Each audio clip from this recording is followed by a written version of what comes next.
देश के अलग अलग हिस्सों में तथाकथित चमत्कारी बाबाओं का प्रभाव कोई नई बात नहीं है, लेकिन इन दिनों मध्य प्रदेश के छतरपुर से एक नया नाम काफी तेजी से चर्चा में आ रहा है और वो नाम है करण कुशवाहा। उम्र महज 15 साल और दावा ऐसा कि हर समस्या का समाधान उसके दरबार में मौजूद है। यह कोई पुराना चेहरा नहीं है। बताया जा रहा है कि इस दरबार में रोजाना बड़ी संख्या में लोग पहुंच रहे हैं। कोई अपनी शादी को लेकर परेशान है, किसी को नौकरी नहीं मिल पा रही, कोई बीमारी से जूझ रहा है तो कोई आर्थिक संकट या पारिवारिक विवाद से घिरा है। यहाँ तक कि भूत प्रेत और नजर दोष जैसी समस्याओं का भी समाधान यहाँ पर मिलने का दावा किया जा रहा है और हर समस्या का एक ही फॉर्मूला आशीर्वाद है, जाओ हो जाएगा। इस पूरे घटनाक्रम में सबसे दिलचस्प बात यह है कि करण कुशवाहा का अंदाज और स्टाइल काफी हद तक धीरेन्द्र कृष्ण शास्त्री से मिलता जुलता बताया जा रहा है। वही दरबार का सेटअप, माइक, मंच, भीड़ और जयकारे और फिर लोगों की समस्याओं को बिना बताए पहचान लेने का दावा। यही वजह है कि अब सोशल मीडिया से लेकर स्थानीय चर्चाओं तक दोनों के बीच तुलना शुरू हो चुकी है।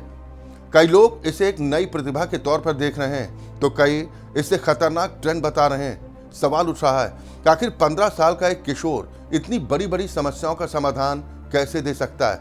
क्या ये आस्था की ताकत है या फिर लोगों की मजबूरी और भरोसे का फायदा उठाने का एक नया तरीका? इस बीच एक वीडियो भी तेजी से वायरल हो रहा है जिसमें एक पत्रकार करण कुशवाहा से सवाल पूछता नजर आता है। सवाल सीधा था, क्या वाकई वो भूत प्रेत या अन्य समस्याओं का समाधान कर सकता है? लेकिन जवाब देते समय करण थोड़ा असहज नजर आता है। बातचीत के दौरान रुक रुक कर जवाब देना और फिर माहौल को बदलने की कोशिश।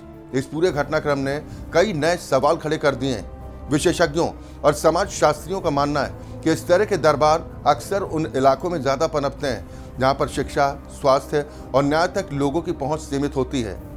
जब सिस्टम से भरोसा कमजोर पड़ता है तब लोग चमत्कार की तरफ झुकने लगते हैं और यही वो जगह है जहां ऐसे बाबा अपनी पकड़ बना लेते हैं। ये भी देखा गया कि ऐसे दरबारों में समस्या पहचानने की एक खास शैली होती है जिसमें आम जीवन की सामान्य बातों को इस तरह पेश किया जाता है कि सामने वाला व्यक्ति खुद को उससे जोड़ लेता है और फिर धीरे धीरे ये भरोसा बढ़ता जाता है।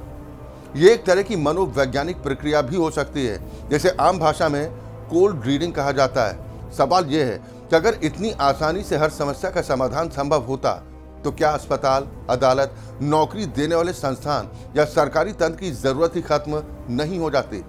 लेकिन हकीकत यह है, ये सभी संस्थाएं आज भी जरूरी हैं और वैज्ञानिक व कानूनी प्रक्रियाओं के बिना किसी भी समस्या का स्थायी समाधान संभव नहीं है।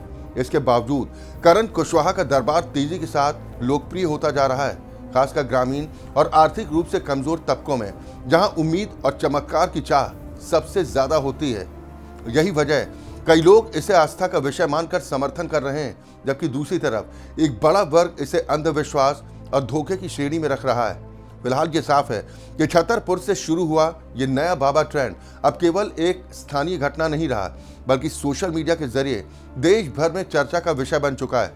आने वाले समय में अब ये देखना दिलचस्प होगा कि करण कुशवाहा का ये प्रभाव कितनी दूर तक जाता है और क्या इस पर कोई प्रशासनिक या कानूनी कार्रवाई भी होती है या फिर ये भी अन्य ऐसे मामलों की तरह समय के साथ फीका पड़ जाएगा।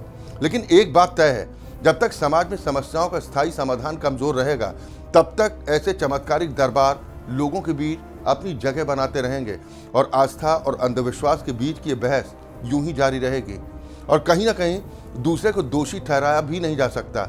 जहां समस्या का हल मेहनत और सिस्टम से नहीं बल्कि चमत्कार से खोजा जा रहा है, वहां आखिर क्या होगा?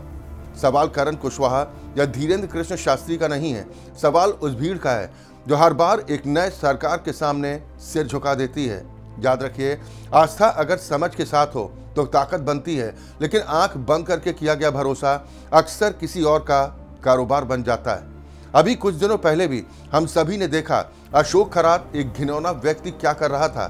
तो फैसला आपके हाथ में है, आस्था रखिए लेकिन दिमाग मत बंद कीजिए। तो इस स्पेशल सेगमेंट में मेरे साथ फिलहाल के लिए बस इतना ही। मिलते हैं किसी नए मुद्दे के साथ। नमस्कार।